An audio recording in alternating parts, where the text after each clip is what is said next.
ڕۆژبەڕۆژ سوود وەرگرتن لە وزەی خۆروبە لە جیهاندا پەرەدەسێنێت. سیستەمی جیهانیش بۆ برەودان بە بەرهەمی وزەی خۆروبە هەنگاوی بەرچاوی ناوە.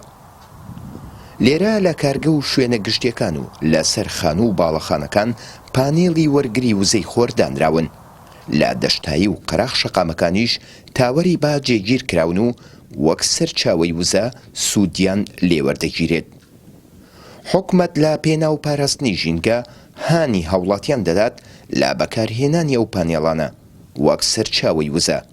ئەو کەسانەی ئەو سیستەمە پەیڕەو دەکەن هاوکاری دارایی دەکرێن و سەرجەم وزەی کارەباکانیشیان بێ بەرامبەرە.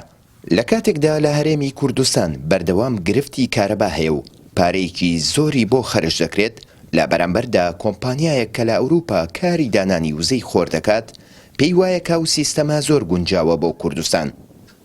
کوردستانی خۆمان زۆشتی ینی زۆر شیاوە بۆ بەکارهێنانی وزەی خۆر بڵین تاقی شەمسی، بەڵام کەم بەکارهێنرێت لەبەرەوەی دایمەن خۆر هەیە لەوێ، بەس لە وڵاتانە لە کاتی دیاریکراوە لە هەموو کاتێکان نییە.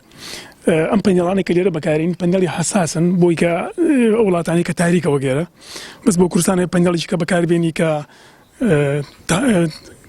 بتوانێت تحملی پلەی زیاد بکات. ئێمە چاشی لەوایە کە قەت کارەباو نابڕێت، تۆ دایمەن وزەی خۆر دایمە خۆر لە کوردستانە هەیە. دانانی ئەم پانێڵانە جگەلەوەی وزەیەکی کارەبایی بێ بەرامبەر بە هەمووان دەبەخشێت، ئەو فشارەی سەر وزەی گشتیش کەم دەکاتەوە و بە ئاسانیش دادەنرێت. یەک دانەتوانی سەلاجی پێ بەکاربێنی گڵۆپێکی دووسێر گڵۆپی لێدی پێ بەکاربێنی ئەگەر دەدانە پێکەوە بەڕاستیەوەی هەر هەموو ماڵکی پێ ئیشی هەموو جیازەکان کە لە ماڵەوانی پێ بەکاربێنی بەڕاستی بۆ بەڕاستی داینانە حکومت بۆ بە داوایرەکان حکومت بۆ ینی ئێمە باەکی زۆرمانەیە لای خۆمان لە کوردستان لەسەر ئەو شاخانە لەسەر هینانە بەڕاستی ئەتوانین زۆر ئیسفادە لە هینی با بکەین لە وزەی باکەین. بەڵام من زۆر سەیرم دێت کە حکومەت تا ئێستا بە هیچ زۆرێک بیری لەو شتە ناکاتەوە. وەک شارەزایانی ئەو بوارە باسی دەکەن، خێزانێکی 4 کەسی لە ساڵێکدا 400,000 کیلۆواتیان پێویستە. تەنها بە 14 تا 16 پانێڵ وزەی تەواویان دەست دەکەوێت. بەپێی راپۆرتی یەکێتی ئەوروپا لە ساڵی 2018دا تەنها لە 118 هاوڵاتیان سوودیان لە وزەی خۆر وەرگرتووە و لە ساڵی 2020دا ئەو ڕێژەیە بۆ لە 120 بەرز بۆتەوە.